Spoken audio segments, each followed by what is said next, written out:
ഇന്ന് ഫെബ്രുവരി 28-ാം തീയതി Ernakulam major arch bishop ഹൗസിൽ ഞങ്ങൾ ഏതാനും വൈദികരോട് എത്തിച്ചേർന്നു. ഏതാനും വൈദികർ എന്ന് പറഞ്ഞാൽ ജനുവരി 9 തൊട്ട് 11 തീയതികൾ 2 ദിവസങ്ങളിലായിട്ട് ഇവിടെ പ്രാർത്ഥനായജ്ഞം നടത്തി ഇവിടുത്തെ അധാർമിക ഭരണ സംവിധാനത്തെ മാറ്റണം എന്ന് ആവശ്യപ്പെട്ട ക്രിമിനൽ കുരിയെ മാറ്റണമെന്ന് ആവശ്യപ്പെടാൻ ഇവിടെ വന്ന 21 പേരിൽ ഇന്ന് സൗകര്യം കെട്ടെ ഏതാണ്ട് 10-12ഓളം പേര് ഇവിടെ വന്ന് മേജർ ആർച്ച് ബിഷപ്പിനെയും അതുപോലെ അഭിവന്ദ്യ പാമ്പ്ലാനി മെത്രാപ്പോലിത്തെയും ഞങ്ങൾ ഒരുമിച്ച് കണ്ട് സംസാരിക്കുകയായിരുന്നു. കൂരിയാംഗങ്ങളോ മറ്റാളുകളിലോ ആരും ഞങ്ങളുടെ കൂടെ ഇരുന്നില്ല. ഞങ്ങൾ അവരുടെ കൂടെ അല്ലാതെ ഈ 2 മെത്രാപ്പോലിത്തവന്മാരോട് മാത്രമായിട്ടാണ് ഞങ്ങൾ ഇന്ന് സംസാരിച്ചത്. നേരത്തെ ഒളിക്യാമറയായിട്ട് കൂരിയ വെച്ചിരുന്ന CCTV ഇന്നത്തെ സംഭാഷണത്തിൽ അവിടെ കണ്ടില്ല. അല്ലാതെയുള്ള CCTV അവിടെ ഇൻസ്റ്റാൾഡ് CCTV മാത്രമേ ഉണ്ടായുള്ളൂ. ഇന്ന് ഞങ്ങൾ വന്ന് കണ്ടതിൻ്റെ കാരണം കഴിഞ്ഞ ജനുവരി 11-ാം തീയതി 12-ാം തീയതി ആർച്ച് ബിഷപ്പ് പാമ്പ്ലാനി ഞങ്ങൾക്ക് എഴുതി ഒപ്പിട്ട് തന്നതാണ്. പുതിയ കൂരിയെ ഒരു മാസത്തിനകം എല്ലാ വൈദികരെയും കണ്ട്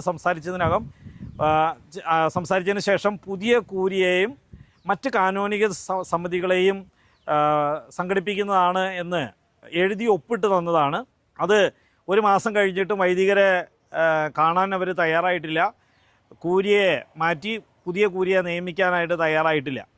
അപ്പോൾ ഈ കൂരിയയുടെ നിയമനം തന്നെ സഭാപരമായും സിവിൽ കോടതികളിലെല്ലാം ഞങ്ങൾ ചോദ്യം ചെയ്തിട്ടുള്ളതാണ്.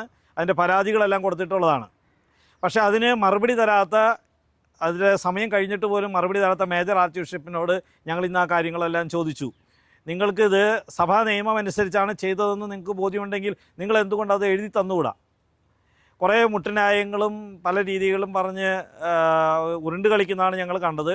ആദ്യം അദ്ദേഹം പറഞ്ഞത് ഞാൻ ഈ കൂരിയെ നിയമിച്ചിട്ടില്ലെന്ന് പറഞ്ഞു. പിന്നെ സാങ്കേതികമായി അതിൻ്റെ കാര്യങ്ങൾ വിശകലനം ചെയ്ത് ഞങ്ങൾ ചോദിച്ചപ്പോൾ അദ്ദേഹം സമ്മതിച്ചു, ഞാനാണ് ഈ കൂരിയെ നിയമിച്ചത് എന്ന് പറഞ്ഞു.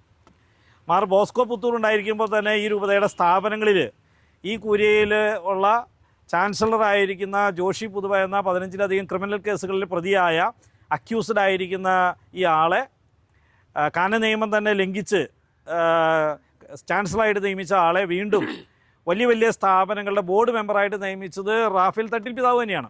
അതും ഞങ്ങൾ ചോദ്യം ചെയ്തു. അദ്ദേഹത്തിന് അതിന് മറുപടി പറയാനില്ല. FCRA അക്കൗണ്ടുകൾ പോലും മരവിപ്പിക്കുന്ന തരത്തിൽ ഒരു ക്രിമിനൽ കേസുകളിലെ പ്രതി ബോർഡ് മെമ്പറായിട്ടുള്ള ഒരു സ്ഥാപനത്തെ എങ്ങനെയാണ് ബാധിക്കുക? ലക്ഷക്കണക്കിന് മനുഷ്യർക്ക് ചികിത്സ ലഭിക്കുന്ന ആശുപത്രികളുടെയും ലക്ഷക്കണക്കിന് മനുഷ്യർക്ക് സാമൂഹിക സേവന വിഭാഗത്തിൽ നിന്ന് ശുശ്രൂഷകൾ നിരന്തരം കിട്ടിയിരിക്കുന്ന ഇങ്ങനത്തെ സ്ഥാപനങ്ങളൊക്കെയാണ് ഇത് ബാധിക്കാൻ പോകുന്നത്. ഇങ്ങനത്തെ വിഷയങ്ങളെല്ലാം ഞങ്ങൾ കൊണ്ടുവന്നു. അതിനൊന്നും തൃപ്തികരമായ ഉത്തരങ്ങളോ റീസണബിളായിട്ടുള്ള ഒരു അപ്രോച്ചോ ഞങ്ങൾ കണ്ടില്ല. ഞങ്ങൾ കണ്ടത് വിലപേശുന്ന മെത്രാപ്പോലിത്തമാരെയാണ്. അതായത് ഈ ക്രിമിനൽ കൂരിയ എന്ന് ഞങ്ങൾ വിളിക്കുന്ന ഈ കൂരിയെ മാറ്റണമെങ്കിൽ നിങ്ങൾ സിനഡ് പറഞ്ഞ ഈ അനുഷ്ഠാനത്തെ സംബന്ധിക്കുന്ന സിനഡ് പറഞ്ഞ ഈ തീരുമാനം നടപ്പിലാക്കുക എന്നാണ്. അപ്പോൾ ഞങ്ങൾ ചോദിച്ചു, ഈ ഒരു അനുഷ്ഠാനത്തെ സംബന്ധിച്ച് സിനഡ് എടുത്ത തീരുമാനമാണോ ഏറ്റവും വലിയ വാല്യൂ? അതിനേക്കാൾ വലിയ മോറൽ വാല്യൂസ്, ഗോസ്പൽ വാല്യൂസ് ഇവിടെ ഇല്ലേ? ഈ മോറൽ വാല്യൂസ് ഒന്നും ഇല്ലാത്തവരെ വെച്ച് വിലപേശാനാണോ ഈ അനുഷ്ഠാനത്തെക്കുറിച്ച് സിനഡ് എടുത്ത തീരുമാനം? ആ തീരുമാനം തന്നെ ധാർമ്മികമല്ലാത്ത രീതികളിൽ നുണകളും പറഞ്ഞ് മാർപ്പാപ്പയെ പോലും പറ്റിച്ചാണ് എടുത്തത്. മാത്രമല്ല ആൻഡ്രൂസ് താഴത്ത് പിതാവ് ഇവിടെ അപ്പസ്തോലിക് അഡ്മിനിസ്ട്രേറ്റർ ആയിരിക്കുമ്പോൾ ഈ അതിരൂപതയെക്കുറിച്ച് എഴുതിയ നുണകളെക്കുറിച്ച്, കള്ളത്തരങ്ങളെക്കുറിച്ച് ഞങ്ങൾ ചോദിച്ചു. അതിനെതിരെ എന്തുകൊണ്ട് ഞങ്ങൾ പരാതി നൽകിയിട്ട് നടപടി എടുക്കുന്നില്ല? അതിനൊന്നും വ്യക്തപരമായ ഒരു ഉത്തരവില്ല. ചില ഉത്തരങ്ങളുണ്ട്, പക്ഷേ ആ ഉത്തരം എന്നാൽ എന്തുകൊണ്ട് എഴുതി കൊടുക്കുന്നില്ല? അതിനവർക്ക് ആൻസർ ഇല്ല എന്നുള്ളതാണ്. അപ്പോൾ ഞങ്ങൾ ഇന്നത്തെ മീറ്റിങ്ങിൽ ഞങ്ങൾ കണ്ടത് വാക്ക് പാലിക്കുന്നില്ല, വാഗ്ദാനങ്ങൾ ലംഘിക്കുന്നു, അടിസ്ഥാനപരമായ ധാർമ്മിക നിയമങ്ങളോ സഭാ നിയമങ്ങളോ ലംഘിക്കുന്നവർ, എന്നാൽ അത് ലംഘിച്ചത് അത് വ്യക്തമായി അത് എഴുതി തന്ന് അതിനെ അഭിമുഖീകരിക്കാൻ തന്നെ ധൈര്യമില്ലാത്തവർ. ഇതെല്ലാം വെച്ചിട്ട് ഈ അധാർമികമായ ഭരണ സംവിധാനം വെച്ചിട്ട് ഈ ഒരു അനുഷ്ഠാനത്തെ സംബന്ധിക്കുന്ന ഈ ഒരു തീരുമാനം നടപ്പിലാക്കാൻ വേണ്ടി വിലപേശുന്ന ഭരണ സംവിധാനത്തെ, നേതൃത്വത്തെയാണെന്ന് ഞങ്ങൾ കണ്ടത്. ഇന്ന് ഞങ്ങൾ 21 പേരും വരുന്നു എന്ന് പറഞ്ഞപ്പോൾ ഞങ്ങൾക്ക് 5 പേർക്കാണ് അപ്പോയിൻമെൻറ്റ് തരുന്നു എന്ന് പറഞ്ഞേ. എന്നാലും ഇത് ഞങ്ങളുടെ മെത്രാസന കേന്ദ്രമാണ്, ഞങ്ങളുടെ ഭവനമാണ്.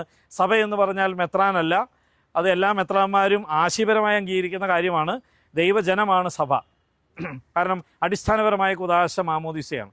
അപ്പോൾ അതുകൊണ്ട് ഞങ്ങളുടെ ഭവനത്തിൽ ഞങ്ങൾ വന്നു. ഞങ്ങൾ വന്നവരെല്ലാം കൂടി ഒന്നിച്ച് തന്നെ ഈ 2 മെത്രാപ്പോലിത്തമാരെയും ഞങ്ങൾ കണ്ടു, സംസാരിച്ചു. പക്ഷേ യാതൊരു തരത്തിലുള്ള പ്രതീക്ഷയില്ല.